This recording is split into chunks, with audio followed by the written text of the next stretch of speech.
Ready.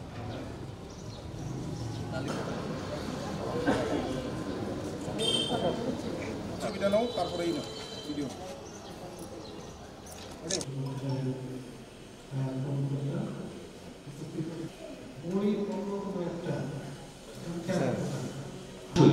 গুরুত্ব সহকারে করা দেওয়ার দরকার।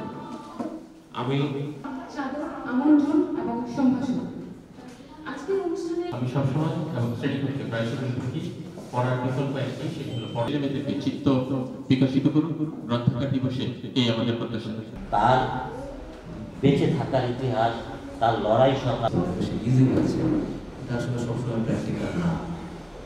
আমাদের অ্যাক্সেস হয়তো ইজি হয়েছে, আমাদের হাতের উপায়গুলো খুব সহজলভ্য, কিন্তু সেটা নিয়ে যে আমরা আমাদের বই পড়ার চর্চাটাকে আগের মতো ধরে রাখতে পেরেছি সেটা না। এবারে নিয়ে আমরা অষ্টমবারের মতো আমরা বাস্তবিক জাতীয় গ্রন্থাগার দিবস আমাদের জেলা সরকারি গ্রন্থাগার জামালপুরে পালন করছি। আপনারা অনেকেই জানেন আমি এখানে 2019 সাল থেকে আছি। আমি এটি নিয়ে 6 বারের মতো জাতীয় গ্রন্থাগার দিবস 5 সূরার বই তেলাওয়াত করতাম, যেখানে সূরা ইয়াসিন, সূরা আর রহমান, সূরা ওয়াকিয়া, সূরা মুলক এবং সূরা মুজাম্মিল, এই 5টি সূরা সেখানে রয়েছে। এই বইটি সেই 90 থেকে আজকে 2025 35 বছর যাবত আমার দেওয়া হোক ঘুরে ঘুরে।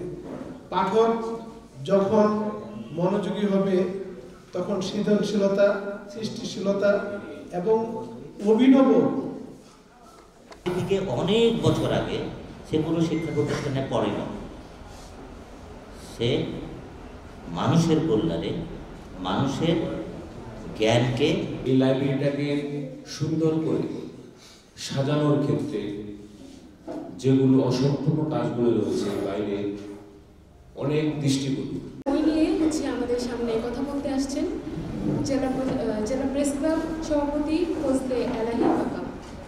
তাকে মঞ্চে আসার জন্য সূত্র আছে, সেই ঐক্য সূত্রটা কে তৈরি করে দেবে? দ্বিতীয় হয়েছেন সুমন্দির, দ্বিতীয় হয়েছেন সাবিনা ইসলাম,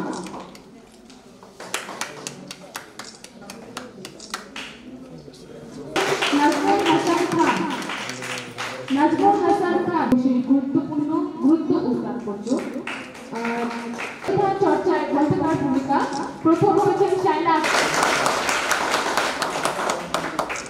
এবার পুরস্কার আমি মন্তব্য ঘোষণা করলাম। ধন্যবাদ সবাই।